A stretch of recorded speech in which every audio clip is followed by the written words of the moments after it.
such a passionate and necessary talk. My name is Lori Mayer. I'm an attorney advocate with the Guardian Ad Litem program here in Charlotte, North Carolina. And it's interesting because everyone who's spoken tonight, I know that our office has had interactions with you. We interacted with the Center for Justice of North Carolina in that we need immigration help for our children that are being deported. We work with the Juvenile Justice Department to make sure that our clients who are also in the juvenile justice area need interaction. We send parents to the library for job resources, and we send our kids there too to help them with literacy tutoring and so forth.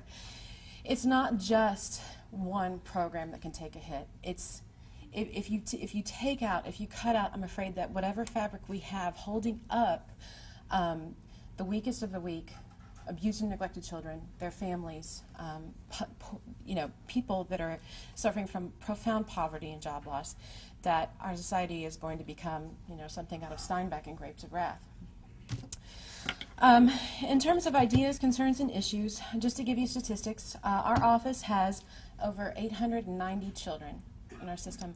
We have 14 employees, 14. And our job is to look out for their best interest in the court system in abuse, neglect, and dependency hearings. And we are sometimes I feel like I'm the redheaded stepchild of the court in that I'm in between DSS and the parents' attorneys, but I have to keep my eyes on the prize and that the children and what they need is the ultimate goal. And I know that all of our staff are, in our office is extremely dedicated to this goal. We also work with volunteers. That's how we get most of our legwork done. They are our legs, not to be redundant, and our eyes in these cases. They go out and they check with these children. They interact with them. We train them. We are right now, thanks to a federal grant, having an increase in volunteers. I encourage anyone who's interested in volunteering, by the way. We're now doing monthly training sessions where we're bringing in between 15 and 20 volunteers a month to help with these cases. And we are a federally mandated program, but because of our volunteers and because we have so few attorneys on staff who work with those volunteers, as well as program supervisors who manage the volunteers, we've managed to save the state $17 million because we're so reliant upon volunteers to get this job done. Last year statewide, the GAL program represented or helped 17,000 abused and neglected children, 17,000. And currently, statewide, we're understaffed. We're at 80% of the recommended staffing. If these budget cuts go through, we'll be cut to 67%. I couldn't imagine our office trying to make do losing one of our program supervisors, or let alone one of our attorneys.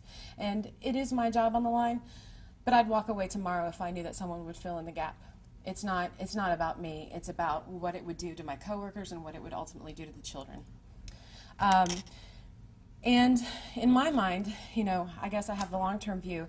In terms of economic justifications, I think that in cutting these programs, which I think each of you have spoken upon, it's going to create a greater cost in the long run.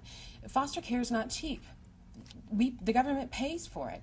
It doesn't behoove children to stay in foster care. It behooves them to either find a family placement, get adopted, or go back to their family if it's possible. And those children that are coming into foster care, usually they're not well-adjusted children. They're in foster care for a reason. They need these resources and tools. They need help. We have to be able to go to the court and say, I've got this kid. They need braces. They need to learn how to, they're not at their grade level. They need tutoring for reading. They need to go to daycare. They need, I'm sorry. Anyway, I'm deflecting. But we have to be able to fix these kids, or they're going to stay in the system and they're going to become a greater burden in the long run. In terms of ideas, we do have a few.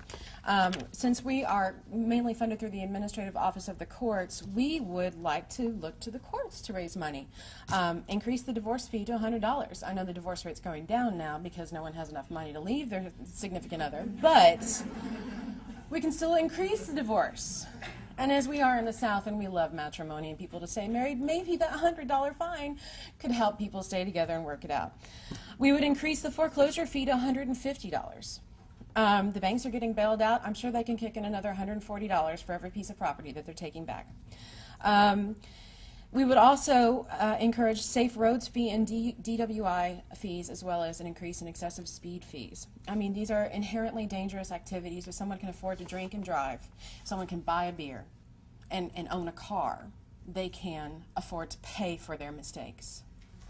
And we would also request a new fee for voluntary dismissal of negotiated traffic cases. And I think that is about it. Thank you.